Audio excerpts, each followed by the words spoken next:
केंद्र पंजाब दी बांह फड़ूगा जी कर्जे चों कड्ढण लई। सिखों के मसले कांग्रेस हल करेगी, ये बात करने का अधिकार ही कांग्रेस के पास नहीं है। जो लंगर पर टैक्स था, उस टैक्स को किसने हटाया? माननीय नरेंद्र मोदी जी ने उसको हटाया। ये जितने भी सिखों की समस्याओं के समाधान के लिए काम है, वो नरेंद्र मोदी जी ने किए हैं। कैप्टन अमरिंदर सिंह नूं जिन्हां दी कारगुजारी जिहड़ी देख चुके ने लोग, उन्हां नूं किवें जफ्फी पा लई? वो फौजी आदमी है, नेशनल सिक्योरिटी उनके दिल का सबसे करीबी और सबसे इंपॉर्टेंट विषय है। करतारपुर साहब दा लांघे दी गल होवे, वो कहंदे मैं अपने दोस्त इमरान खान तो खिलाया। वो पंजाब का बेटा ये जो झप्पी और पप्पी की राजनीति करने वाले हैं, इनकी वास्तविकता को जानता है। दुबारे प्रधानमंत्री का दौरा है, किते फिर इस तरह की घटनाक्रम तो नहीं कोई होने की संभावना हैगी? मुझे लगता है कि ऐसा साहस अब की बार शायद पंजाब की सरकार नहीं कर पाएगी। हम जो कहते हैं वो करते हैं, और जो करते हैं वही कहते हैं। पंजाब के गांव-गांव में भारतीय जनता पार्टी के कार्यकर्ताओं का, भारतीय जनता पार्टी के नेताओं को लोग फूलमाला देकर के स्वागत कर रहे हैं। पंजाब के लोग भी मोदी जी की तरफ और भारतीय जनता पार्टी की तरफ अब आशा की दृष्टि से देखते हैं। मजबूरी की स्टेट से निकाल करके मजबूती की स्टेट पर वापस ला करके खड़ा करेंगे। हिमाचल हरियाणा साडे नालों किते अगे वध रहा है, विशेष पैकेज आ गवांढी राज्यों नूं मिलते रहे। पंजाब हमेशा ही केंद्र दे बिंदु ते नहीं आया जी। पंजाब में भारतीय जनता पार्टी की सरकार बनेगी तो जो है एक सुरक्षा और सौहार्द का माहौल बनेगा, उसी की गारंटी देने के लिए हम लोग काम कर रहे हैं। पहली बारी तुसी लड़ रहे हो कल्ले, किवें देख रहे हो? ये किस तरह का तुहानूं चुनौतियों सामना करना पै रहा है? देखिए, चुनौतियां कोई नहीं, एक समग्र प्लान, एक हॉलिस्टिक प्लान के साथ में हम पंजाब के भविष्य के लिए काम कर रहे हैं। भगवंत मान नूं उन्होंने मुख्यमंत्री का उम्मीदवार ऐलानिया, किवें देखते हो तुसीं? ऐसे नेता को लेकर के आए जिसके वीडियो नशे में झूमते हुए दिखाई दें, क्या पंजाब के लोग उसमें अपना भविष्य देख पाएंगे? दिल्ली की केजरीवाल सरकार का एक ही मॉडल है, झूठ बोलो, झूठा वादा करो और भाग जाओ। दिल्ली को पेरिस के जैसा स्वच्छ बनाएंगे। आम आदमी की बात करने का अधिकार मुझे लगता है कि केजरीवाल साहब अब खो चुके हैं। ना वो खुद आम आदमी रहे और न आम आदमी के ही रहे। पंजाब के बेटे को भी पूछिए, उस सबसे पहले वो चर्चा करेगा उड़ता पंजाब की, नशे में झूमते हुए पंजाब की।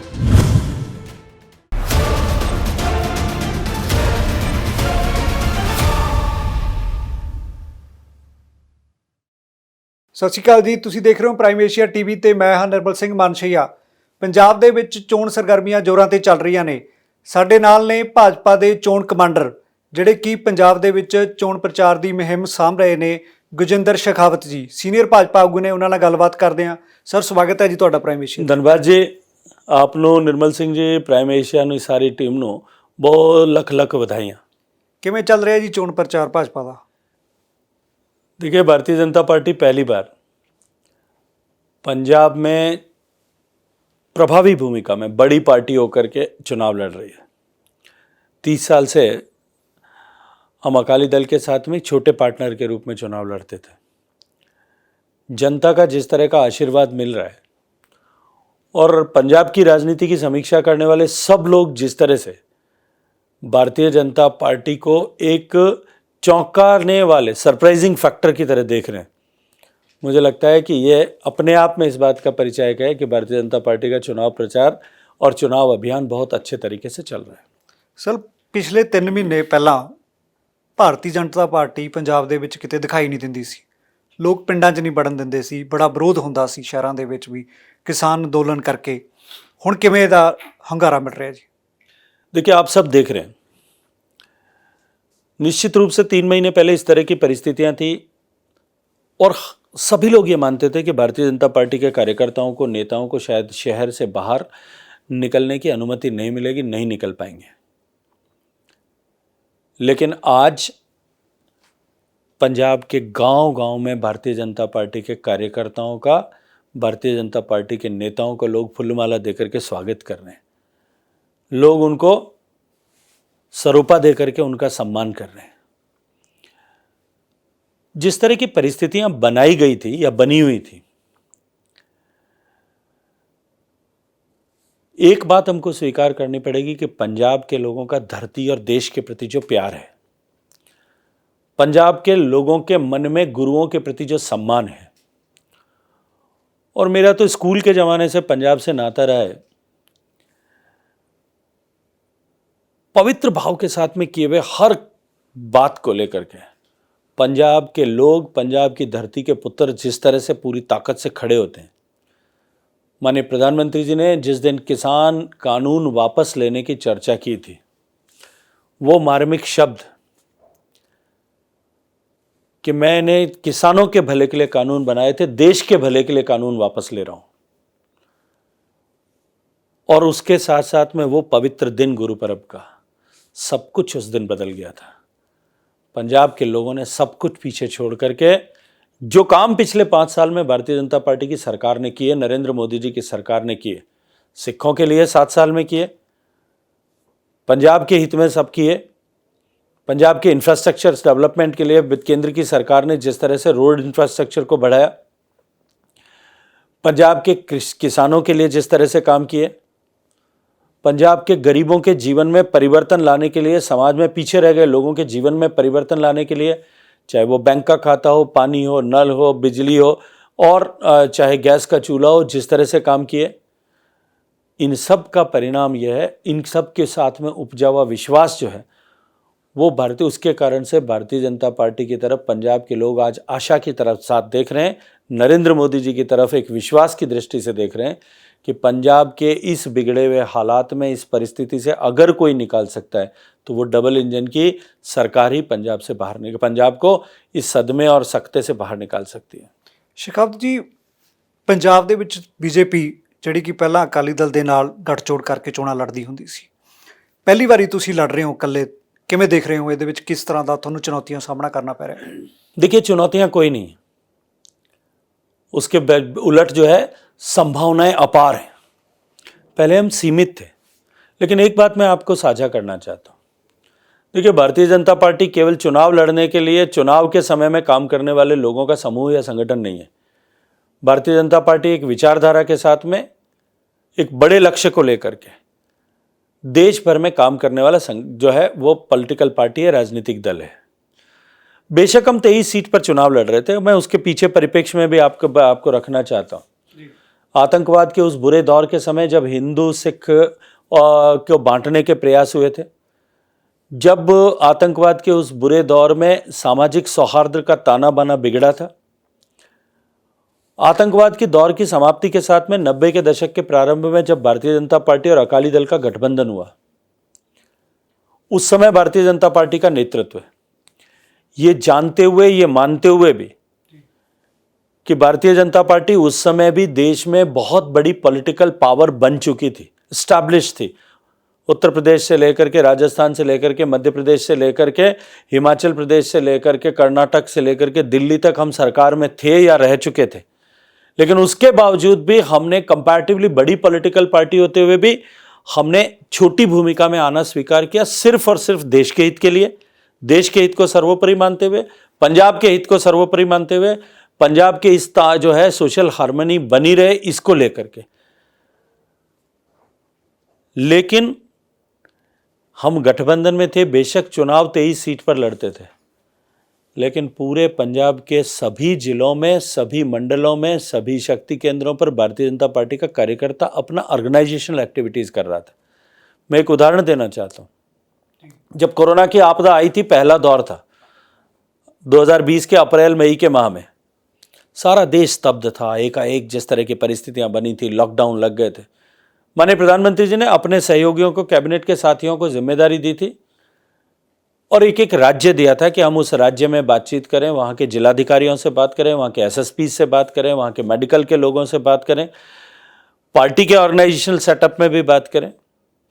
क्योंकि उस कठिनाई के दौर में जब सारा देश और देश की पॉलिटिकल पार्टियां और दुनिया की पॉलिटिकल पार्टियां हाइबरनेशन में चली गई थी, सुसप्तावस्था में थी, कोई काम नहीं कर रहा था, तब भी भारतीय जनता पार्टी के राष्ट्रीय अध्यक्ष से लेकर के और भारतीय जनता पार्टी के जमीन के कार्यकर्ता तक सब लोग अपनी जान जोखिम में डाल करके भी जनता को संभालने के लिए, उनका भोजन जो मिले, उनकी व्यवस्थाएं हो, उनको दवाइयां मिले, इसके लिए काम कर रहे थे। मैं जब पंजाब में बात करता था तो मेरे मन में भी ये था कि जब हम 23 सीट पे चुनाव लड़ते हैं शायद उसके बाहर कुछ नहीं होगा, लेकिन पंजाब के हर जिले में, हर विधानसभा क्षेत्र में भारतीय जनता पार्टी का कार्यकर्ता उस समय काम करता था और उसको डिस्ट्रिक्ट एडमिनिस्ट्रेशन भी एंडोर्स करता था कि भारतीय जनता पार्टी के लोग सब काम कर रहे हैं, आपकी पार्टी के लोग काम कर रहे हैं।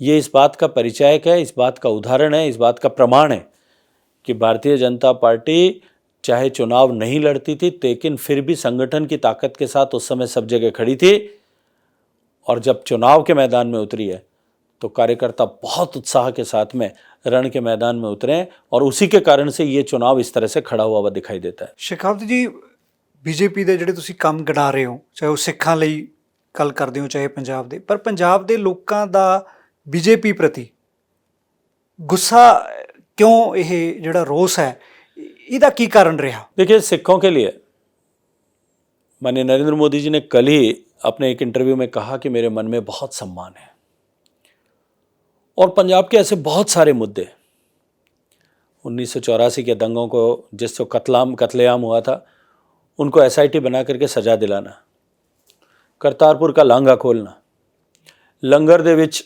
GST हटाना,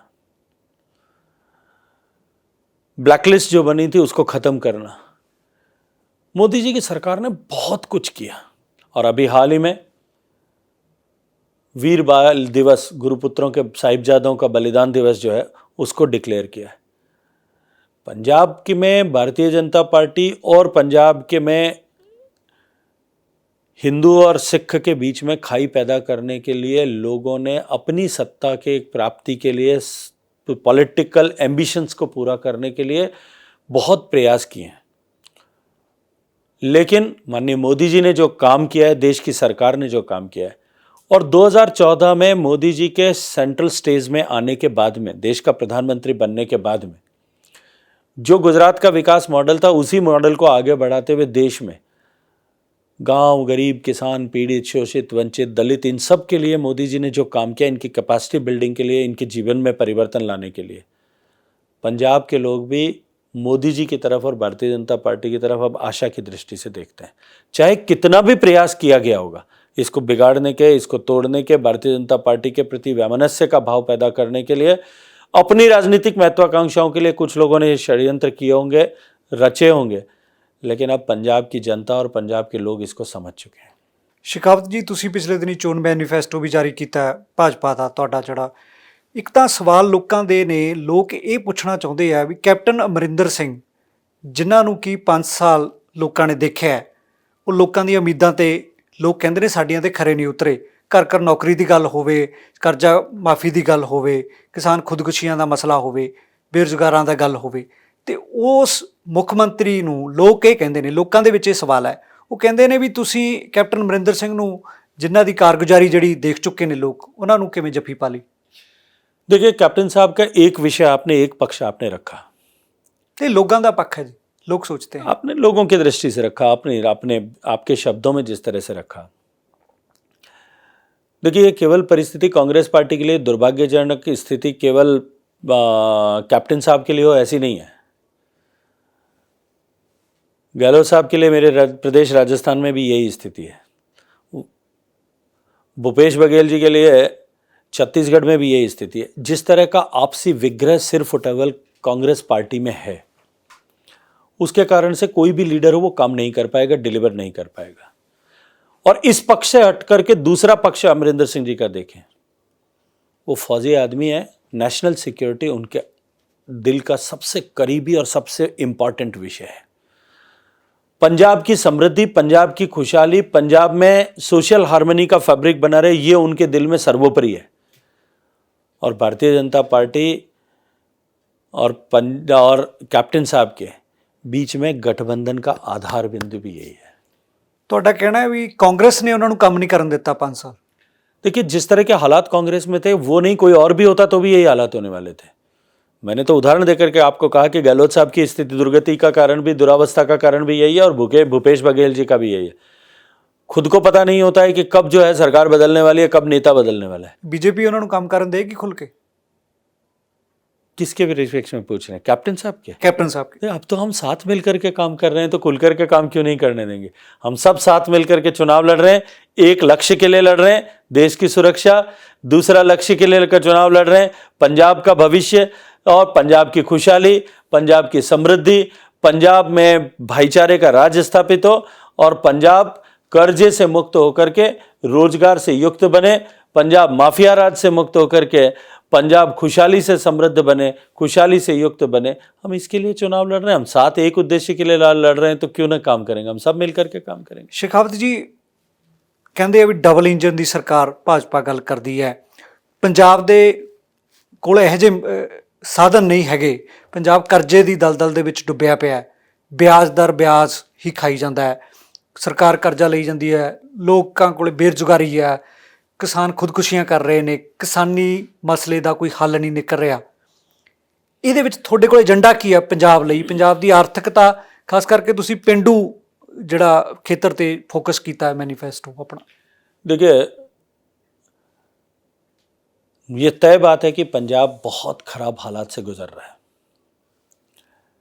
और 2022 के मार्च के बाद में अग्नि परीक्षा के दौर से पंजाब को गुजरना पड़ेगा, क्योंकि जब जीएसटी कंपनसेशन का जो 5 साल का विंडो था वो 2022 के मार्च में समाप्त हो जाएगा। और जिस तरह से पंजाब के पर कर्जे का बोझ बढ़ा है, देश में जीएसडीपी के अगेंस्ट में कर्जे की अगर दृष्टिकोण से बात करें तो सबसे ज़्यादा कर्जा पंजाब में है देश के सभी प्रदेशों की तुलना में। और कोई भी कर्जा किसी प्रदेश पर हो, उसको कम करने की या प्रदेश भी नहीं, किसी संस्था पे हो, किसी व्यक्ति पर भी हो, उसको कम करने का तरीका क्या है कि उसकी रेवेन्यू बढ़े, उसकी आमदनी बढ़े। स्टेट की आमदनी किससे बढ़ती है? कि स्टेट की जीडीपी ग्रोथ हो। जीडीपी ग्रोथ किससे हो सकती है? कि इंडस्ट्री आए। इंडस्ट्री कैसे आ सकती है? जब पंजाब में सब तरह की संभावनाएं हैं, पंजाब में इंडस्ट्रियसनेस है, पंजाब का बेटा दुनिया में कहीं भी यदि गया है, चाहे कनाडा विच गया होगा, ऑस्ट्रेलिया विच गया होगा, जर्मनी विच गया होगा, इंग्लैंड विच गया होगा, फ्रांस विच गया होगा, कहीं भी गया होगा, या देश में भी पंजाब से निकल करके बाहर कहीं गया होगा, उसने एक सक्सेस स्टोरी लिखी होगी। बहुत सारी सक्सेस स्टोरीज ऐसी पंजाब की हैं, लेकिन पंजाब में वो क्यों नहीं कर पा रहा है? पंजाब का बेटा पंजाब से उद्योग लेकर के बाहर क्यों जा रहा है? क्यों बद्दी में जाने को मजबूर है? क्यों उत्तर प्रदेश में जाने को मजबूर है? क्यों देश के अन्य हिस्सों में, राजस्थान में जाने को मजबूर है? यहाँ से मध्य प्रदेश तक पंजाब के बेटों ने जाकर के इंडस्ट्रीज लगाई हैं। वो इसलिए है कि इंडस्ट्री लगाने के लिए जो पहली चीज होती है वो होती है एक सुरक्षा का भाव। कोई भी इन्वेस्टमेंट करता है कि मुझे सस्टेनेबल सिक्योरिटी मिलेगी, वो भाव यहाँ मिसिंग है। और अब मैं उदाहरण देना चाहता हूँ, उत्तर प्रदेश में ऐसी ही परिस्थिति थी। उत्तर प्रदेश में माफिया राज था, गुंडा राज था, जो है पॉलिटिकल लीडरशिप, पुलिस और माफिया, ये तीनों मिलकर के उत्तर प्रदेश को लूट रहे थे। जब भारतीय जनता पार्टी को प्रदेश की जनता ने आशीर्वाद दिया, योगी जी मुख्यमंत्री बने, एक झटके में परिदृश्य बदल गया। जैसे ही सुरक्षा की भावना आई, आज देश भर से उद्योग का धंधे जो है वो उत्तर प्रदेश में जाकर के खड़े हो रहे हैं। पंजाब में भारतीय जनता पार्टी की सरकार बनेगी तो जो है एक सुरक्षा और सौहार्द का माहौल बनेगा। उसी की गारंटी देने के लिए हम लोग काम कर रहे हैं और यही हमारे जो है पूरे मैनिफेस्टो का केंद्र बिंदु भी है। और इसके साथ साथ में हमने एक विजन भी दिया है। आज एग्रीकल्चर के एक सेक्टर को यदि मैं देखूं तो बेशक पंजाब देश के धान का कटोरा है, लेकिन आज जिस तरह से पंजाब में पानी कम हो रहा है और पानी जिस तरह से धीरे धीरे नदी में भी पानी, नदियों में, बांधों में भी पानी कम हुआ है, ज़मीन का पानी भी घट रहा है, ऐसे में एग्रीकल्चर को सस्टेनेबल बनाने के लिए क्रॉप डाइवर्सिफिकेशन पे जाना पड़ेगा। क्रॉप डाइवर्सिफिकेशन के लिए कॉर्पस बने 5,000 करोड़ रुपए का और उसके माध्यम से हम क्रॉप को डाइवर्सिफाई करें, लोगों को गेहूं चावल से आगे हटा करके किसान को हॉर्टिकल्चर क्रॉप्स पर लेकर के जाएं, उनकी फार्म गेट पर प्रोसेसिंग यूनिट्स बने। जो प्रधानमंत्री आत्मनिर्भर भारत पैकेज है उसके तहत जो 1 लाख करोड़ रुपए की सुविधाएं दी गई है, उन जो फैसिलिटीज़ एक्सटेंड की गई हैं, उसके आधार पर यहाँ उस तरह की इंडस्ट्रीज़ बने और पंजाब में रोजगार के साधन बनने के बाद में के साथ साथ में पंजाब में वैल्यू एडिशन होकर के पंजाब की फसलें बाहर जाएं, तभी और तभी केवल पंजाब में खुशहाली आ सकती है, समृद्धि आ सकती है और इस कर्जे से पंजाब मुक्त हो सकता है। ਕੇਂਦਰ ਪੰਜਾਬ ਦੀ ਬਾਂਹ ਫੜੂਗਾ ਜੀ ਕਰਜ਼ੇ ਚੋਂ ਕੱਢਣ ਲਈ? आज तक भी पड़ी है, पकड़ेगी और अब निश्चित रूप से डबल इंजन की सरकार पंजाब में बनती है। जिस तरह से 100 लाख करोड़ रुपए की गति शक्ति योजना प्रधानमंत्री जी की है, उसमें जिस तरह से पंजाब के लिए जो इंफ्रास्ट्रक्चर डेवलपमेंट की चर्चा की गई है, चाहे वो इलेक्ट्रॉनिक जो है नोड यहाँ पर पंजाब में बनाने की बात की है, एग्रो बेस इंडस्ट्रीज़ का, फूड पार्क का, इसके अलावा जो दूसरे नोड्स बनाने की पंजाब में बात की गई है, पंजाब में फिशरीज़ का नोड बने उसको लेकर के जिस तरह की चर्चा की गई है, निश्चित ही ये डबल इंजन की सरकार, दिल्ली की सरकार और पंजाब की सरकार दोनों मिलकर के पंजाब को इस मजबूरी की स्टेट से निकाल करके मजबूती की स्टेट पर वापस ला करके खड़ा करेंगे। ਕਿਸਾਨ ਕਰਜ਼ੇ ਦੀ ਗੱਲ ਹੈ ਜੀ, ਕਿਸਾਨਾਂ ਦੇ ਸਿਰ ਬੜਾ ਕਰਜ਼ਾ ਹੈ, ਭਾਜਪਾ ਕੇਂਦਰ ਦੇ ਵਿੱਚ ਹੈ, ਕਰਜ਼ਾ ਉਤਾਰਨ ਬਾਰੇ ਕੋਈ हैगी है थोड़ी स्कीम? देखिए, हमने अपने मैनिफेस्टो में लिखा है, अभी मैं कल देख रहा था कि उत्तर प्रदेश में प्रियंका गांधी जी ने स्टेटमेंट दिया कि हम उत्तर प्रदेश में कर्जा माफ़ी कर देंगे। मुझे याद आया कि राजस्थान में, मध्य प्रदेश में और छत्तीसगढ़ में जब चुनाव हो रहे थे तो राहुल गांधी जी ने 10 तक की गिनती सुनाई थी कि 10 दिन में हम कर्जा माफ़ कर देंगे, और उसके बाद में 2 दिन बाद में उन्होंने एक ट्वीट भी कर दिया कि हमने माफ़ कर दिया है। आज भी राजस्थान का किसान कर्जे के बोझ से मुक्त नहीं हो पाया। हमने कहा है कि हम किसान की आमदनी तो बढ़ाएंगे, लेकिन साथ साथ में पंजाब में 5 एकड़ तक की ज़मीन के किसान का जो एग्रीकल्चर लोन है उसको जो है एक टाइम फ्रेम में उसको समाप्त करेंगे, उस कर्जे को मुक्त करेंगे उसे। ਆਰਥਿਕ ਤੌਰ ਉੱਤੇ ਵੀ ਬਹੁਤ ਹੀ ਪਛੜਿਆ ਹੋਇਆ ਪੰਜਾਬ, ਵਿਸ਼ੇਸ਼ ਪੈਕੇਜ ਜਿਹੜਾ ਇੰਡਸਟਰੀ ਨੂੰ, ਕਿਉਂਕਿ ਜੇ ਦੇਖੀਏ ਹਿਮਾਚਲ ਹਰਿਆਣਾ ਸਾਡੇ ਨਾਲੋਂ ਕਿਤੇ ਅੱਗੇ ਵੱਧ ਰਿਹਾ, ਵਿਸ਼ੇਸ਼ ਪੈਕੇਜ ਆ ਗਵਾਂਢੀ ਰਾਜਾਂ ਨੂੰ ਮਿਲਦੇ ਰਹੇ, ਪੰਜਾਬ ਹਮੇਸ਼ਾ ਹੀ ਕੇਂਦਰ ਦੇ ਬਿੰਦੂ ਤੇ नहीं आया जी। देखिए, मैं फिर आपसे एक बात कहूँगा, पंजाब में सब संभावनाएं थी। पंजाब में इंडस्ट्रीज़ को ग्रोथ के लिए, जैसा मैंने कहा कि इतनी सक्सेस स्टोरीज पंजाब के बेटों ने पंजाब से बाहर जाकर के लिखी। पंजाब में इन्वेस्टमेंट की कैपेसिटी थी, आज भी है। पंजाब में इंडस्ट्रियसनेस, जो उद्यमशीलता पंजाब में वो थी और है, लेकिन इसलिए नहीं हो पाया क्योंकि यहाँ सौहार्द, सामाजिक सौहार्द नहीं था। आप कितना भी बड़ा पैकेज दे दीजिए, इंसेंटिवाइज कर दीजिए, स्पेशल स्टेटस दे दीजिए, लेकिन जब तक निवेश करने वाले के मन में सुरक्षा का भाव नहीं होगा वो कभी निवेश नहीं करेगा। वो भाव यहाँ पैदा होगा तो पंजाब खुशहाल होगा, पंजाब समृद्ध होगा, पंजाब में रोजगार के अवसर मिलेंगे, पंजाब में इंडस्ट्रियलाइजेशन होगा। एक फोकस्ड अप्रोच के साथ में पंजाब की इंडस्ट्रियल ग्रोथ हो, इसके लिए हम सरकार में आने पर काम करेंगे। ਸ਼ਿਖਾਵਤ ਜੀ, ਇਹ ਲੋਕਾਂ ਦੇ ਵਿੱਚ ਵੀ ਚਰਚਾ, ਵਿਰੋਧੀ ਪਾਰਟੀਆਂ ਵੀ ਤੁਹਾਡੇ ਤੇ ਅਕਸਰ ਇਹ ਨਿਸ਼ਾਨਾ ਲਾ ਰਹੀਆਂ ਨੇ ਕਿ ਬਾਰਡਰ ਤੇ ਕਿਸਾਨ ਬੈਠੇ ਰਹੇ, ਚਲੋ ਮੋਦੀ ਸਾਹਿਬ ਨੇ ਮਾਫੀ ਵੀ ਮੰਗ ਲਈ, ਕਾਨੂੰਨ ਵਾਪਸ ਵੀ ਲੈ ਲਏ, ਕਹਿੰਦੇ ਵੀ ਸਮਝਾ ਨਹੀਂ ਸਕਿਆ, ਪਰ ਜਿਹੜੇ 700 ਕਿਸਾਨ ਆਪਣੀਆਂ ਉੱਥੇ ਜਾਨ ਗਵਾ ਚੁੱਕੇ ਨੇ, ਉਹਨਾਂ ਲਈ ਕੇਂਦਰ ਸਰਕਾਰ ਕੀ ਸੋਚਦੀ ਹੈ? ਕੋਈ ਮੁਆਵਜ਼ਾ ਜਾਂ ਉਹਨਾਂ ਦੀ ਬਾਂਹ ਫੜਨ ਬਾਰੇ ਉਹਨਾਂ ਦੇ ਪਰਿਵਾਰਾਂ ਲਈ थोड़ी उस दे विच चुप्पी क्यों है? देखिए, अभी इलेक्शन कमीशन ने अभी कोड ऑफ कंडक्ट लगा रखा है, इसलिए मैं मुआवजे के बारे में बात करूंगा तो वो मर्यादा को तोड़ना होगा। लेकिन एक बात कहना चाहता हूँ, जो भी वादा उस समय में किसान आंदोलन के समाप्ति के समय में केंद्र की सरकार ने और किया था, उन सब वादों को पूरा करने पर बहुत तेज गति से काम चल रहा है। जहाँ तक पहला वादा था कि हम MSP की कमेटी बनाएंगे, आपने देखा अभी 4-5 दिन पहले ही भारत के कृषि मंत्री आदरणीय तोमर साहब ने फ्लोर ऑफ द हाउस पर खड़े होकर के कहा कि इलेक्शन कमीशन ने इसकी अनुमति प्रदान नहीं की कि हम ये कमेटी घोषित करें। उन्होंने कहा आचार संहिता के बाद करेंगे, आचार संहिता समाप्त होते ही कमेटी घोषित हो जाएगी। किसानों के केसेस वापस करने की बात थी। हरियाणा में और उत्तर प्रदेश में, मुख्यतः इन 2 प्रदेशों में केसेस थे, कुछ दिल्ली में भी थे।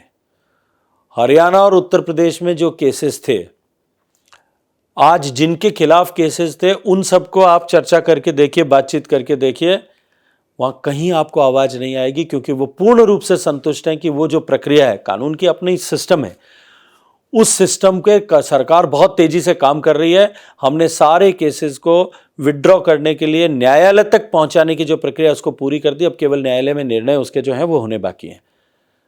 मुआवजे के बारे में मुझे बोलना, जैसे मैंने कहा, उचित नहीं है, लेकिन जो कुछ भी तय किया गया था वो सब बातें पूरी होंगी।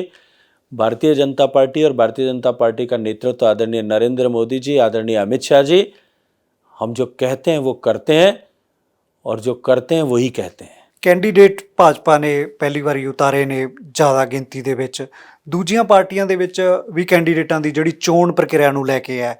ਕਾਂਗਰਸ ਦੇ ਵਿੱਚੋਂ ਅਕਾਲੀ ਦਲ ਦੇ ਵਿੱਚ ਜਾਂਦੇ ਆ, ਅਕਾਲੀ ਦਲ ਤੋਂ ਕਾਂਗਰਸ 'ਚ ਜਾਂਦੇ ਆ, ਕਾਂਗਰਸ ਚੋਂ ਆਮ ਆਦਮੀ ਪਾਰਟੀ ਦੇ ਵਿੱਚ ਜਾਂਦੇ ਆ, ਬੀਜੇਪੀ ਵੀ ਵੱਡੀ ਗਿਣਤੀ ਦੇ ਵਿੱਚ ਬਹੁਤ ਲੀਡਰਸ਼ਿਪ ਸ਼ਾਮਲ ਹੋ ਰਹੀ ਹੈ। ਕਿਵੇਂ ਦੇਖਦੇ ਹੋ ਇਸ ਉਮੀਦਵਾਰਾਂ ਦੀ ਚੋਣ ਨੂੰ? ਕਿਉਂਕਿ ਕੇਜਰੀਵਾਲ ਵੀ ਕਹਿੰਦੇ ਸੀਗੇ ਕਿ ਮੈਂ ਆਮ ਆਦਮੀ ਦੇ ਵਿੱਚੋਂ ਲੀਡਰ ਬਣਾਉਣੇ ਨੇ। केजरीवाल साहब ने आम आदमी के बीच से लीडर जनरल बनाने की बात जरूर की, लेकिन एक बार कैंडिडेट्स की लिस्ट उठा करके देखिए, 30% से ज़्यादा कैंडिडेट जो हैं वो इधर उधर की पार्टी से आए हैं। लेकिन आम आदमी की बात करने का अधिकार मुझे लगता है कि केजरीवाल साहब अब खो चुके हैं। न वो खुद आम आदमी रहे और न आम आदमी के ही रहे। जहाँ तक भारतीय जनता पार्टी में लोगों के सम्मिलित होने का प्रश्न है, देखिए कोई भी पॉलिटिकल पार्टी में काम करने वाला व्यक्ति जब भारतीय जनता पार्टी में किसी दूसरी पार्टी में जाता है, वो एक संभावना देख करके जाता है, इस विश्वास के साथ में जाता है कि नहीं ये आगे बढ़ने वाले हैं। भारतीय जनता पार्टी में जो हजारों लोग सम्मिलित हुए वो इस विश्वास के साथ में सम्मिलित हुए हैं कि भविष्य भारतीय जनता पार्टी का है। पहले कुछ मित्र चर्चा करते थे कि केवल टिकट के लिए लोग आपके यहाँ आ रहे हैं, लेकिन कल तक जब लोग सम्मिलित हो रहे थे, आज भी जो लोग सम्मिलित हो रहे हैं, वो तो टिकट का विषय नहीं रहा है, वो संभावना और भविष्य देख करके अपना राजनीतिक भविष्य, प्रदेश का राजनीतिक भविष्य, अपने बच्चों का भविष्य, पंजाब और देश का भविष्य है, उसकी संभावनाओं को देख करके भारतीय जनता पार्टी के परिवार में सम्मिलित हो रहे हैं। शेखावत जी, बीजेपी कहती है, आप कहते हैं कि केजरीवाल की जगह मोदी जी को पंजाब में मौका दीजिए, केजरीवाल कहता है एक मौका हमें दीजिए। केजरीवाल को दिल्ली के लोगों ने मौका दिया 2 बार। पंजाब और दिल्ली के बीच में ज़्यादा दूरी नहीं है, लोगों का आना जाना सामाजिक रूप से, सांस्कृतिक रूप से, अन्य व्यापारिक रूप से होता रहता है। ये जो दिल्ली की छवि जो केजरीवाल जी दिखाते हैं वो केवल और केवल उस ल्यूटियंस की दिल्ली की है। उन्होंने पंजाब में आकर के वादा किया सबको पानी देंगे मुफ्त। दिल्ली में, पूर्वी दिल्ली में, उत्तरी दिल्ली में जाकर के देखिए वहाँ पानी के लिए किस तरह की सिरफुटा बल है, क्या हालात हैं वहाँ। सीवर का पानी नलों में आ रहा है या नल है नहीं तो वहाँ पानी नहीं आ रहा है। पानी mafia, tanker mafia, tubewell mafia वहाँ काम कर रहा है। उन्होंने कहा कि हम स्कूल्स देंगे और वर्ल्ड क्लास 500 स्कूल बनाएंगे। दिल्ली की जनता से जाकर के पूछो कितने स्कूल बनाए और किस क्लास के बनाए। मोहल्ला क्लिनिक बनाएंगे, उन मोहल्ला क्लिनिकों की क्या हालात है, इन्हें गिने चिने 2-4 क्लिनिक्स को छोड़ दें, बाकी क्या हालात हैं। यहाँ आकर के वादा करते हैं कि हम पेंशन देंगे, सब महिलाओं को पेंशन देंगे। वहाँ विधवा माताओं को जो है पेंशन पिछले कितने महीनों से नहीं मिली है। यहाँ आकर के उत्तराखंड में केजरीवाल साहब वादा करते हैं कि हम 10 लाख नई नौकरियां देंगे, उत्तराखंड में देंगे। नहीं, हमने 10 लाख नौकरियां दिल्ली में दी है, उत्तराखंड में भी देंगे। आरटीआई में जब पूछा जाता है तो वो कोई 2-3 हज़ार भी संख्या 7 साल में नहीं निकलती है। तो ये झूठ के पांव जो है अब जमीन छोड़ चुके हैं। अब लोगों को पता है कि केजरीवाल साहब के साथ में झूठ बोल करके जो सत्ता में आए उनके ऊपर विश्वास करने पर धोखे के अतिरिक्त और कुछ नहीं मिलने वाला है। शेखावत जी, ਉਹ ਤਾਂ ਬੜੇ ਦਾਅਵੇ ਕਰਦੇ ਆ ਪੰਜਾਬੀਆਂ ਦੇ ਨਾਲ, ਕਹਿੰਦੇ ਵੀ ਅਸੀਂ ਤਾਂ ਸਿਸਟਮ ਚੇਂਜ ਕਰ ਦਾਂਗੇ, ਦਿੱਲੀ ਮਾਡਲ ਬਹੁਤ ਵਧੀਆ ਹੈ, ਅਸੀਂ ਪੰਜਾਬ ਦੇ ਵਿੱਚ ਭਗਵੰਤ ਮਾਨ ਸਾਡੇ ਮੁੱਖ ਮੰਤਰੀ ਦੇ ਉਮੀਦਵਾਰ ਨੇ, ਅਸੀਂ ਬਹੁਤ ਚੱਕਦੇ ਹਾਂ ਕੰਮ ਨੂੰ। मैंने नौकरी के वादों की चर्चा आपसे की, मैंने पानी के वादों की चर्चा की, बिजली के बिल में जिस तरह का करंट वहाँ आ रहा है दिल्ली में उसकी चर्चा आपके सामने की, मैंने जो पेंशन की चर्चा आपके सामने की। इसके बाद में दिल्ली को पेरिस के जैसा स्वच्छ बनाएंगे, यमुना को जो है वो थेम्स नदी के जैसा साफ करेंगे। मुझे एक तो विषय बता दें कि जहाँ दिल्ली की सरकार ने काम किया और मॉडल दिखाया। दिल्ली की केजरीवाल सरकार का एक ही मॉडल है, झूठ बोलो, झूठा वादा करो और भाग जाओ। ਕਹਿੰਦੇ ਦਿੱਲੀ 'ਚ ਅਸੀਂ ਕਿਸਾਨਾਂ ਲਈ ਬੜਾ ਕੁਝ ਕੀਤਾ ਹੈ, ਉੱਥੇ ਕਿਸਾਨਾਂ ਲਈ ਅਸੀਂ ਬੜਾ दिल्ली में कितने किसान हैं, और मैं आपसे कहूँगा कि एक बार जितने भी हैं गांव उनमें जाकर के एक बार वहाँ के हालात देखिए, कितनी खराब हालत में वो लोग रह रहे हैं। कीचड़ के ढेर, गंदगी के ढेर, न पूरा पीने का पानी है, न समय पर बिजली मिलती है, और न पूरे मकान ही बन पाए हैं लोगों के। किस हालात में दिल्ली के आसपास में रहने वाले जो लिमिटेड नंबर में किसान हैं वो रह रहे हैं, और यहाँ आकर के वो किसानों की चर्चा करते हैं। मुझे लगता है कि इससे बड़ा पाप भी कुछ नहीं हो सकता। ਭਗਵੰਤ ਮਾਨ ਨੂੰ ਉਹਨਾਂ ਨੇ ਮੁੱਖ ਮੰਤਰੀ ਦਾ ਉਮੀਦਵਾਰ ਐਲਾਨਿਆ, ਕਿਵੇਂ ਦੇਖਦੇ ਹੋ ਤੁਸੀਂ? देखिए, उनको मुबारक है, देखना पंजाब की जनता को है। मैं तो एक बात कहूँगा, आज पंजाब के आम आदमी को जाकर के चर्चा करें।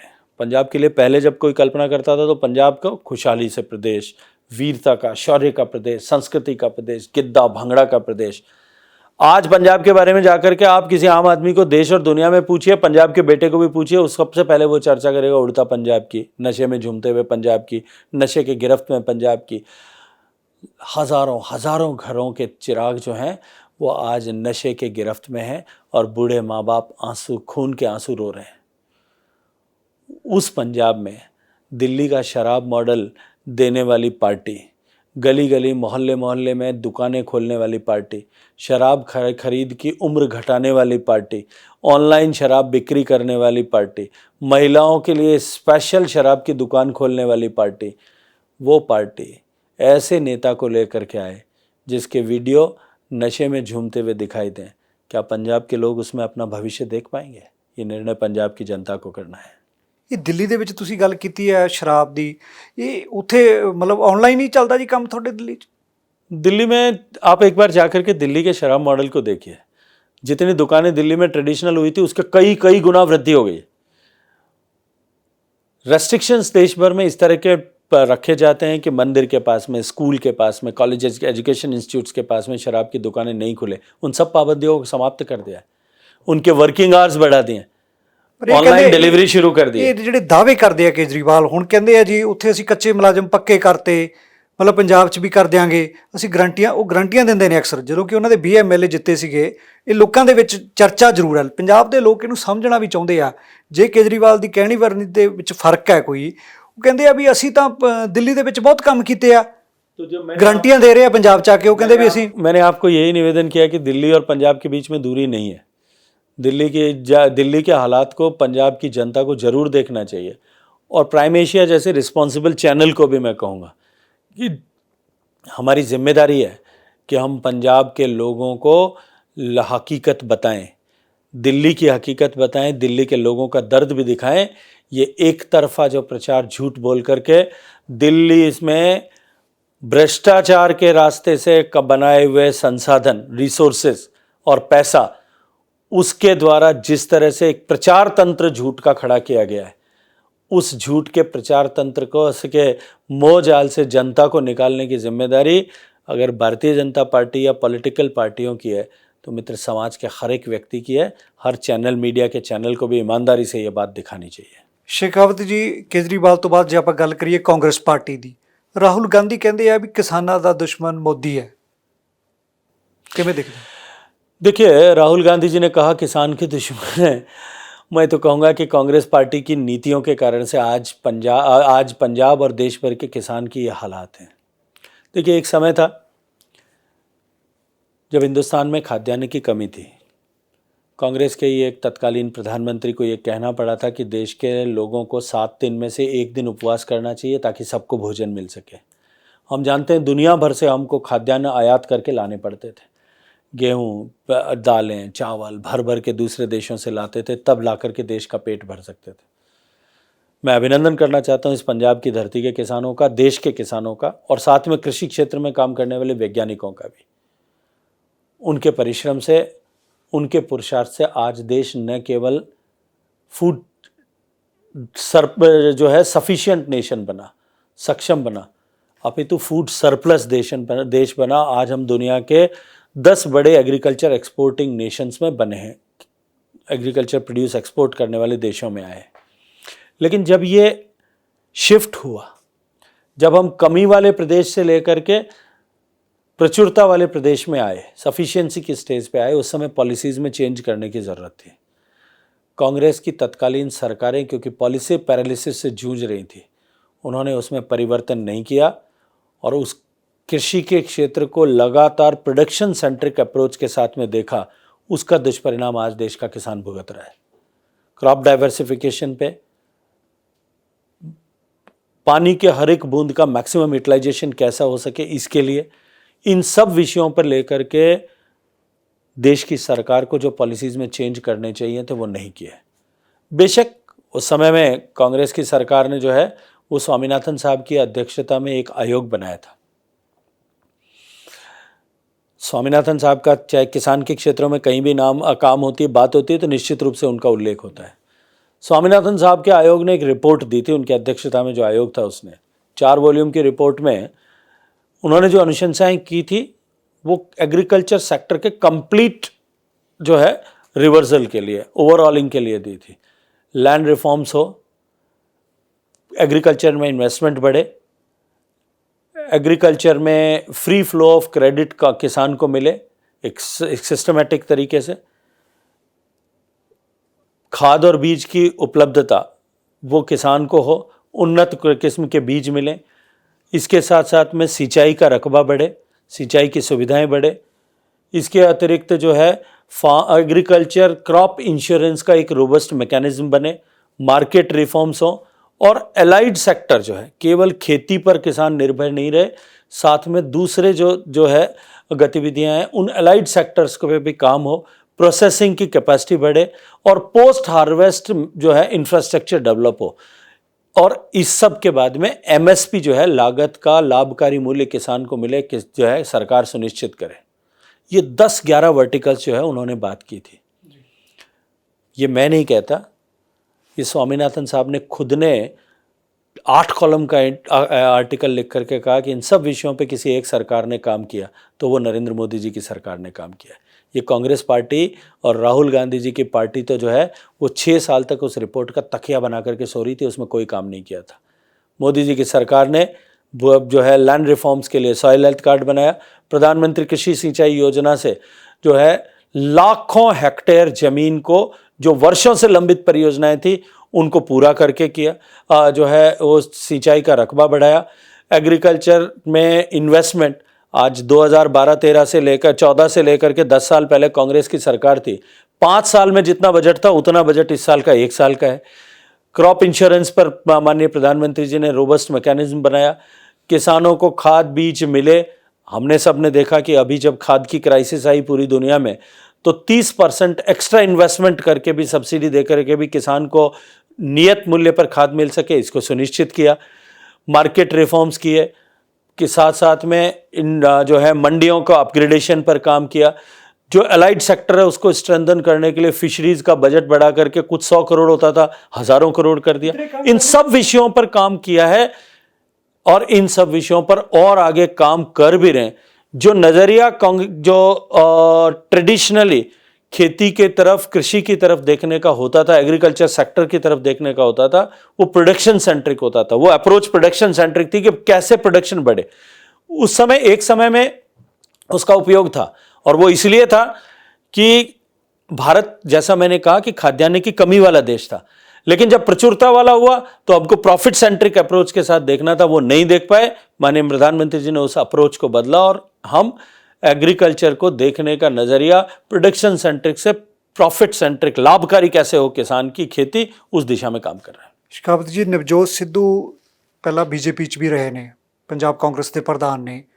ਉਹ ਕਹਿੰਦੇ ਨੇ ਜੀ ਸਿੱਖਾਂ ਦੇ ਮਸਲੇ ਜੇ ਕੋਈ ਹੱਲ ਕਰ ਸਕਦੀ ਹੈ ਕਾਂਗਰਸ ਪਾਰਟੀ ਹੱਲ ਕਰ ਸਕਦੀ ਹੈ। ਕਰਤਾਰਪੁਰ ਸਾਹਿਬ ਦਾ ਲਾਂਘੇ ਦੀ ਗੱਲ ਹੋਵੇ, वो कहते मैं अपने दोस्त इमरान खान तो खिलाया। मुझे लगता है कि देश में रहने वाला कोई भी पंजाबी हो या दुनिया में रहने वाला कोई भी पंजाबी हो, वो पंजाब का बेटा ये जो झप्पी और पप्पी की राजनीति करने वाले हैं इनकी वास्तविकता को जानता है।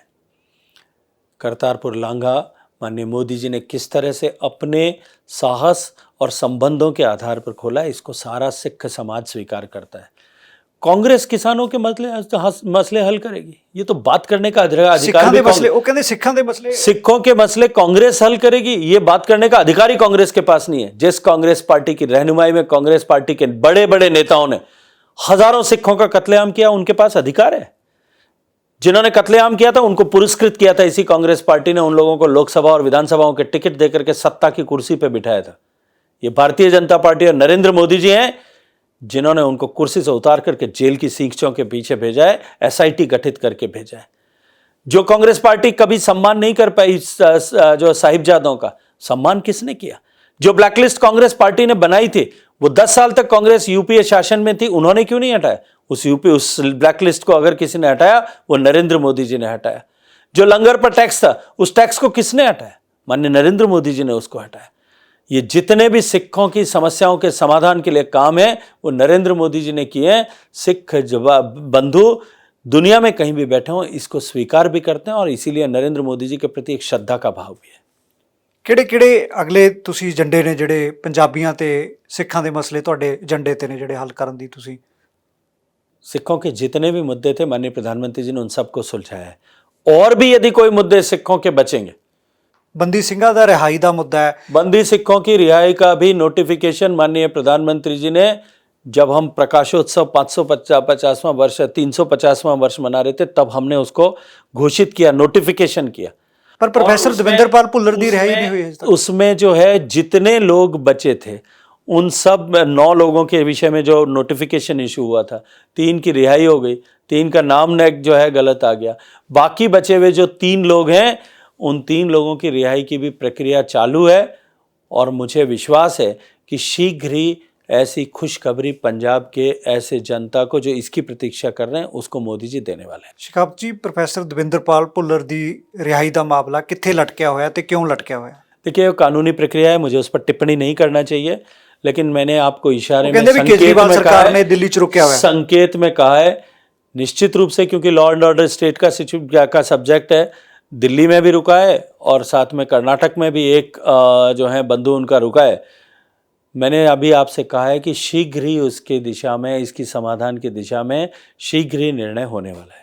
ਸ਼ਿਕਾਵਤ ਜੀ, ਡੇਰਾ ਸਿਰਸਾ ਮੁਖੀ ਨੂੰ ਪੈਰੋਲ ਮਿਲਦੀ ਹੈ 21 ਦਿਨਾਂ ਦੀ, ਪਰ ਰੱਜੋਆਣਾ ਨੂੰ ਜਿਹੜੀ 2 ਘੰਟੇ ਦੀ ਛੁੱਟੀ ਮਿਲਦੀ ਹੈ ਆਪਣੇ ਪਿਤਾ ਦੇ ਸੰਸਕਾਰ ਲਈ, ਇਹ ਕਿੱਥੇ ਨਾ ਕਿੱਥੇ ਗੜਬੜ ਹੈ ਜੀ? ਇਸ ਤਰ੍ਹਾਂ ਦਾ ਬੇਇਨਸਾਫੀ ਸਿੱਖ। देखिए किसी भी कैदी को पैरोल देना ये एडमिनिस्ट्रेटिव और लीगल दोनों जो है वो डोमेन का काम है। कानून में उसकी प्रक्रिया बनी हुई है, संविधान में उसका उपबंध है। इंटेलिजेंस, जेल, एडमिनिस्ट्रेशन, ये सब मिलकर के उसके ऊपर निर्णय करते हैं। हरियाणा सरकार के इन सब अंगों ने मिलकर के इस पर निर्णय किया है। मुझे लगता है कि इन सब विषयों को आपस में एक दूसरे के साथ में जोड़ने की आवश्यकता नहीं। ਜੀ ਕਿਤੇ ਵੋਟ ਬੈਂਕ ਦੀ ਰਾਜਨੀਤੀ, ਕਿਉਂਕਿ ਵਿਰੋਧੀ ਤੁਹਾਡੇ ਤੇ ਇਹੀ ਦੋਸ਼ ਲਾਉਂਦੇ ਆ। देखिए विरोधियों को कुछ कहना है, ਸੁਖਬੀਰ ਬਾਦਲ ਕਹਿ ਰਹੇ ਆ ਵੀ ਇਹ ਤਾਂ ਵੋਟਾਂ ਕਰਕੇ ਕੀਤਾ ਹੈ। विरोधियों को कुछ कहना है और कुछ दोषारोपण करना, ये उनका धर्म है। हमारा धर्म है सबका साथ, सबका विकास, सबको विश्वास में लेकर के करें और हम अपने धर्म पालन के लिए अपने लक्ष्य पालन के लिए समाज के बीच में काम करें। ਸ਼ਿਕਾਵਤ ਜੀ, ਮੋਦੀ ਸਾਹਿਬ ਆ ਰਹੇ ਨੇ ਪੰਜਾਬ, ਪ੍ਰਧਾਨ ਮੰਤਰੀ ਜੀ, ਕੋਈ ਵੱਡੀ ਉਮੀਦਾਂ ਨੇ ਪੰਜਾਬੀਆਂ ਨੂੰ। ਪਿਛਲੀ ਵਾਰ ਵੀ ਆਏ ਸੀ ਤਾਂ ਟਕਰਾਅ ਦੀ ਰਾਜਨੀਤੀ ਜਿਹੜੀ ਕਿ ਕਾਂਗਰਸ ਸਰਕਾਰ ਦੇ ਨਾਲ ਦੇਖਣ ਨੂੰ ਮਿਲੀ ਸੀ, ਕਿਵੇਂ ਦੇਖਦੇ ਹੋ? देखिए तब देने के लिए आए थे, लेकिन आज जब चुनाव आचार संहिता लग चुकी है तब बड़ी घोषणाएं यहाँ आकर के वो करें, मुझे लगता है कि ये मर्यादा नहीं होगी। लेकिन जो संकल्प पत्र के माध्यम से हमने वादा किया है, भारतीय जनता पार्टी ने वादा किए हैं, उन सब वादों को निभाने के लिए भारतीय जनता पार्टी के शीर्ष नेतृत्व, हमारे प्रधानमंत्री, राष्ट्रीय अध्यक्ष से लेकर के हम सब लोग जो है कृत संकल्प हैं, संकल्पबद्ध हैं। ਸ਼ਿਕਾਵਤ ਜੀ, ਪਿਛਲੀ ਵਾਰ ਰਾਹ ਰੋਕਿਆ ਗਿਆ, बीजेपी दोष ला रही सी प्रधानमंत्री का कि मैं मसा यहाँ से बचकर निकला हूँ, बता देना मुख्यमंत्री को। किस तरह का टकराव क्यों पैदा होया, किस तरह की सियासत? देखिए सभी लोग जानते हैं और उसके बाद में जिस तरह के मीडिया में न्यूज़ दिखाई गई, लाखों लोग जो अपने घरों से निकल करके उस बरसती हुई बरसात में अपने महबूब नेता नरेंद्र मोदी जी का दीदार करने के लिए, उनको दर्शन करने के लिए, उनकी बात सुनने के लिए निकले थे, किस तरह से पुलिस के पैट्रनाइजेशन में सो कॉल्ड पॉलिटिकल वर्कर्स ने किसान के वेश में आकर के रास्ते रोके। रोकने वाले 5 या 10 या 20 या 50 लोग थे। पुलिस प्रोटेक्शन करने के लिए 100-100, 200 की संख्या में थी। लोग 3-3 घंटे तक सड़क पर संघर्ष कर रहे थे, उनको नहीं आने दिया गया। और दुर्भाग्य तो ये था कि देश के प्रधानमंत्री की सुरक्षा को खतरे में डाल करके उनको भी सड़क पर कई मिनट तक खड़े रहने के लिए मजबूर किया गया। ये जो पॉलिटिकल वर्कर्स और पुलिस के मिलकर के जिस तरह से पाप किया है, अब क्योंकि ये सुप्रीम कोर्ट के निगरानी में इस पर न्यायाधिक प्रक्रिया चल रही है, जांच चल रही है, न्यायिक जांच चल रही है, इसलिए मैं उससे ज़्यादा टिप्पणी नहीं करूंगा। लेकिन पंजाब की जनता निश्चित ही अब की बार कांग्रेस पार्टी से इसका हिसाब मांगेगी। ਦੁਬਾਰੇ ਪ੍ਰਧਾਨ ਮੰਤਰੀ ਦਾ ਦੌਰਾ ਹੈ, ਕਿਤੇ ਫਿਰ ਇਸ ਤਰ੍ਹਾਂ ਦੀ ਘਟਨਾਕ੍ਰਮ ਤਾਂ ਨਹੀਂ ਕੋਈ ਹੋਣ ਦੀ ਸੰਭਾਵਨਾ ਹੈਗੀ ਹੈ? देखिए, मुझे लगता है कि प्रधानमंत्री जी का रास्ता अब शायद कोई नहीं रोक पाएगा, ਕਿਉਂਕਿ ਸਰਕਾਰ ਤਾਂ ਕਾਂਗਰਸ ਦੀ ਹੈ ਹਜੇ ਵੀ। लेकिन अभी चुनाव में इलेक्शन में जो है वो कोड ऑफ कंडक्ट लगा हुआ है। मुझे लगता है कि ऐसा साहस अब की बार शायद पंजाब की सरकार नहीं कर पाएगी। ਚੰਨੀ ਦਾ ਕਹਿਣਾ ਸੀ ਮੁੱਖ ਮੰਤਰੀ ਪੰਜਾਬ ਦਾ ਕਿ ਪ੍ਰਧਾਨ ਮੰਤਰੀ ਨੇ ਡਰਾਮਾ ਕੀਤਾ ਹੈ, ਇਸ ਤਰ੍ਹਾਂ ਦਾ ਕੁਝ ਵੀ ਨਹੀਂ ਹੋਇਆ, ਕੋਈ ਖਤਰਾ ਨਹੀਂ ਸੀ ਉਹਨਾਂ ਦੀ ਜਾਨ ਨੂੰ। मैंने कहा कि ये क्योंकि अब न्यायिक जांच के तहत है इसलिए नहीं करना चाहिए, लेकिन जिस तरह के शब्द चन्नी साहब ने बोले, जिस तरह की भाषा उन्होंने प्रधानमंत्री के लिए उपयोग की, जिस तरह की तू तड़ाक की भाषा से उन्होंने बात की, संबोधन किया, उनकी राजनीति और उनकी सोच उनको मुबारक।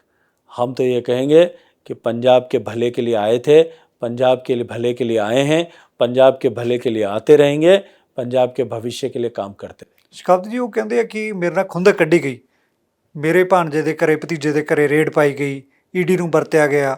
ਕੀ ਕਹਾਣੀ ਹੈ ਇਹਦੇ ਪਿੱਛੇ, ਸੱਚ ਕੀ ਹੈ? कल के मीडिया में मैं पढ़ रहा था कि उन्होंने कन्फेशन किया है सैकड़ों करोड़ रुपए के घोटाले का। 10 करोड़ रुपए उनके घर से बरामद हुए हैं, अरबों रुपए के हिसाब किताब बरामद हुए हैं, और उन्होंने कन्फेस किया है कि मैंने जो है ऑफिसर्स की पोस्टिंग और माइनिंग में इस तरह का पैसा बनाया है और इन व्यक्तियों को दिया है। उसके बाद में भी अपनी खिसियाट को छुपाने के लिए ये जो प्रयास चन्नी साहब कर रहे हैं और उसको जो है अपने गरीब छवि बनाने की कोशिश कर रहे हैं। करोड़ों रुपए के तार जिससे जुड़े हुए हों और करोड़ों रुपए दे करके जिन्होंने पद लिए हों, वो अपने गरीब की छवि जो है वो कैसे जनता के सामने इस्टेब्लिश कर पाएंगे, ये तो वही जवाब दे सकते। ਉਹ ਤਾਂ ਕਹਿੰਦੇ ਜੀ ਮੇਰੇ ਨਾਲ ਧੱਕਾ ਕੀਤਾ ਜਾ ਰਿਹਾ ਸ਼ਰੇਆਮ, मैं आम आदमी हाँ, मैं गरीब हूँ, मेरे पास तो इतना पैसा भी नहीं है। चलिए, देश की पंजाब की जनता तय करेगी और देश का कानून तय करेगा इसको। ਸ਼ਕਾਬਤ ਜੀ ਆਖਰੀ ਸਵਾਲ ਹੈ, ਸਮੇਂ ਦੀਆਂ ਘੜੀਆਂ ਥੋੜ੍ਹੀਆਂ ਤੇਜ਼ ਚੱਲਦੀਆਂ ਨੇ, ਬੀਜੇਪੀ ਨੂੰ ਪੰਜਾਬੀ ਵੋਟ ਕਿਉਂ ਦੇਣ, ਇਹਦੇ ਬਾਰੇ ਤੁਹਾਡੇ ਕੋਲੇ ਜਿਹੜਾ ਏਜੰਡਾ ਤੁਸੀਂ ਗੱਲ ਕੀਤੀ ਹੈ ਸਿੱਖਾਂ ਦੇ ਲਈ, ਪੰਜਾਬੀਆਂ ਦੇ ਲਈ, ਉਹਦੇ ਬਾਰੇ ਦੱਸੋ ਜੀ। देखिए, मैंने विस्तार से आपसे इस बारे में बात की कि भारतीय जनता पार्टी का मैनिफेस्टो जो है, भारतीय जनता पार्टी का चौन मैनिफेस्टो, इसमें इन सब विषयों पर चर्चा की गई है कि हम पंजाब को किस तरह से इस मजबूरी के हालात से निकाल करके मजबूत पंजाब बनाएंगे। पंजाब में देश की सुरक्षा पहले, पंजाब में सामाजिक सौहार्द बाद में, पंजाब में उद्योग और निवेश लाने के लिए काम करना, पंजाब की खेती और खुशहाली के लिए काम करना, पंजाब में इंफ्रास्ट्रक्चर डेवलपमेंट में काम के लिए काम करना, पंजाब में भारत सरकार की योजनाओं की, लोक कल्याणकारी योजनाओं को ठीक से इम्प्लीमेंटेशन करना, पंजाब में शिक्षा की उन्नति के लिए कॉलेजेस खोलना, पंजाब में चिकित्सा की उन्नति के लिए वेलनेस सेंटर्स खोलना, उनको एस्टैब्लिश करना, और जो माननीय प्रधानमंत्री जी की योजना है कि हर लोकसभा क्षेत्र में एक मेडिकल कॉलेज बने, इन सब के लिए काम करना। एक समग्र प्लान, एक हॉलिस्टिक प्लान के साथ में हम पंजाब के भविष्य के लिए काम कर रहे हैं। ਸ਼ਕਾਬਤ ਜੀ ਅੰਤ ਦੇ ਵਿੱਚ NRIs ਦੇ ਮੁੱਦੇ ਨੇ ਕਾਫੀ, ਜਿਹੜੇ ਕਿ ਕੇਂਦਰ ਸਰਕਾਰ ਨਾਲ ਵੀ ਜੁੜੇ ਹੁੰਦੇ ਨੇ, ਪੰਜਾਬ ਨਾਲ ਵੀ ਜੁੜੇ ਆ। ਇੱਕ ਤਾਂ ਉਹ ਹੈ, ਇੱਕ ਪਾਣੀਆਂ ਦਾ ਮੰਤਰਾਲਾ ਵੀ ਤੁਹਾਡੇ ਕੋਲ ਹੈ ਪੰਜਾਬ ਦਾ, SYL ਦਾ ਮੁੱਦਾ ਹੈਗਾ, ਇਹਨੂੰ ਤੁਸੀਂ ਕਿਵੇਂ ਹੱਲ ਕਰੋਗੇ? देखिए, हालांकि SYL का मुद्दा क्योंकि सुप्रीम कोर्ट में विचाराधीन है, मुझे बिल्कुल भी टिप्पणी करने का अधिकार नहीं है, लेकिन देश के और दुनिया के सारे मुद्दे आज तक कहीं भी होंगे, जो मुद्दे युद्धों से हल नहीं हुए वो बातचीत से हल हुए हैं। एक विचारधारा की सरकारें बने तो निश्चित ही इस पे मार्ग निकल सकता है। और माननीय प्रधानमंत्री जी ने जो घोषणा की थी कि अब देश में खून और पानी साथ नहीं बहेगा, हमने जो भारत के हिस्से का पानी, जो हमारा इंडस वाटर एग्रीमेंट है, ट्रीटी है, उसके तहत जो भारत के हिस्से का पानी अभी भी पाकिस्तान जाता है, उसको रोकने की दिशा में हम काम कर रहे हैं। पंजाब का पानी बढ़ेगा, हरियाणा के हिस्से का भी पानी बढ़ेगा, हर एक बूंद पानी का हम विवेकपूर्ण उपयोग करेंगे तो निश्चित ही इस समस्या का समाधान होने वाला है। ਅਖੀਰ ਦੇ ਵਿੱਚ NRIs ਨੂੰ ਕੀ ਸੰਦੇਸ਼ ਦੇਣਾ ਚਾਹੋਗੇ, ਕਿਹੜੇ ਉਹਨਾਂ ਦੇ ਮੁੱਦੇ ਨੇ? ਕਿਉਂਕਿ 에ਅਰਪੋਰਟਾਂ ਦੇ ਉੱਤੇ ਹੋਰ ਪਗੜੀ ਦਾ ਮੁੱਦਾ, ਕਈ ਇਹੋ ਜਿਹੇ ਮੁੱਦੇ ਨੇ ਜਿਨ੍ਹਾਂ ਕਰਕੇ ਉਹਨਾਂ ਨੂੰ ਪਰੇਸ਼ਾਨੀਆਂ ਦਾ ਸਾਹਮਣਾ ਕਰਨਾ ਪੈਂਦਾ ਹੈ। देखिए, भारत सरकार और भारत सरकार की ताकत, भारत सरकार के माननीय मोदी जी के प्रयासों के कारण से, मोदी जी के कूटनीतिक जो है प्रयासों के कारण से, उनकी डिप्लोमेटिक पॉलिसीज़ के कारण से, जिस तरह से भारत का वजूद और ताकत अंतर्राष्ट्रीय परिदृश्य में बना है, इंटरनेशनल डोमेन में भारत जिस तरह से एक सिग्निफिकेंट पावर बन करके खड़ा हुआ है, आधी समस्याओं का समाधान तो भारत के एनआरआई, चाहे वो सिख हों, चाहे वो तमिल हों, चाहे वो हिंदू हों, चाहे कोई और हों, वो सब आधी समस्याओं के समाधान तो केवल भारत की बढ़ती हुई शक्ति और उसके एहसास के कारण से दूर हो रहे हैं। निश्चित ही आने वाले समय में देश की हर एक समस्या का, प्रदेश की हर समस्या का प्रभावी रूप से समाधान जैसा अब तक नरेंद्र मोदी जी ने किया है, उसी मार्ग पर चलते हुए और भी समाधान होगा। मैं एनआरआई बंधुओं से कहूँगा कि आप भारत के ब्रांड एम्बेसडर के रूप में दुनिया के देशों में खड़े हैं, लेकिन पंजाब की धरती से आपका जो स्नेह और संबंध है, लेकिन साथ ही साथ में आपका जो सेंस ऑफ रिस्पॉन्सिबिलिटी पंजाब के साथ होना चाहिए। आप दुनिया को देख करके पंजाब के घर में अपने बैठे हुए लोगों को आप सही मार्ग दिखाइए, सही रास्ता दिखाइए, उनको बताइए कि कैसे भारतीय जनता पार्टी और नरेंद्र मोदी जी जो है वो देश का और प्रदेश का कल्याण कर रहे हैं और कर सकते हैं। पंजाब और पंजाबियत को बचाने के लिए नरेंद्र मोदी जी की कैसे भूमिका हो सकती है, ये एनआरआई बंधु यदि बताएंगे तो निश्चित ही, क्योंकि वो सब लोग जो विदेशों में अपने आप को जिन्होंने सक्सेसफुल किया है, वो पंजाब में पिंड में बैठे लोगों के लिए, युवाओं के लिए एक रोल मॉडल हैं। वो रोल मॉडल्स अगर सही रास्ते पर पंजाब को ले जाने के लिए काम करेंगे तो ये उनका देश की सेवा के लिए, प्रदेश की सेवा के लिए, अपने लोगों की सेवा के लिए किया गया एक सार्थक कदम होगा और जो गुरु की भावना है उसके अनुरूप भी होगा। ਸਰ ਬਹੁਤ ਧੰਨਵਾਦ ਤੁਹਾਡਾ, ਤੁਸੀਂ ਸਮਾਂ ਧੰਨਵਾਦ ਕੱਢਿਆ ਜੀ। ਆਪਣੇ ਕੀਮਤੀ ਚੋਣ ਪ੍ਰਚਾਰ ਦੇ ਦੌਰਾਨ। ਤੁਹਾਡੀਆਂ ਸਰਗਰਮੀਆਂ ਕਾਫੀ ਨੇ, ਤੁਹਾਡਾ ਬਹੁਤ ਧੰਨਵਾਦ। ਤੇ ਇਹ ਸਨ ਗਜਿੰਦਰ ਸਿੰਘ ਸ਼ੇਖਾਵਤ ਜੀ, ਜਿਹੜੇ ਕਿ ਭਾਜਪਾ ਦੀ ਚੋਣ ਕਮਾਂਡ ਸਾਂਭ ਰਹੇ ਨੇ ਪੰਜਾਬ ਦੇ ਵਿੱਚ, ਤੇ ਇਹਨਾਂ ਨਾਲ ਖੁੱਲੀਆਂ ਗੱਲਾਂ ਬਾਤਾਂ ਕੀਤੀਆਂ ਅਸੀਂ। ਕਿਸ ਤਰ੍ਹਾਂ ਦਾ ਲੱਗਿਆ ਤੁਹਾਨੂੰ ਇੰਟਰਵਿਊ? ਤੁਸੀਂ ਦੇਖਦੇ ਰਹੋ ਪ੍ਰਾਈਮ ਏਸ਼ੀਆ ਟੀਵੀ, ਤੁਹਾਡਾ ਆਪਣਾ, ਤੁਹਾਡੇ ਲਈ।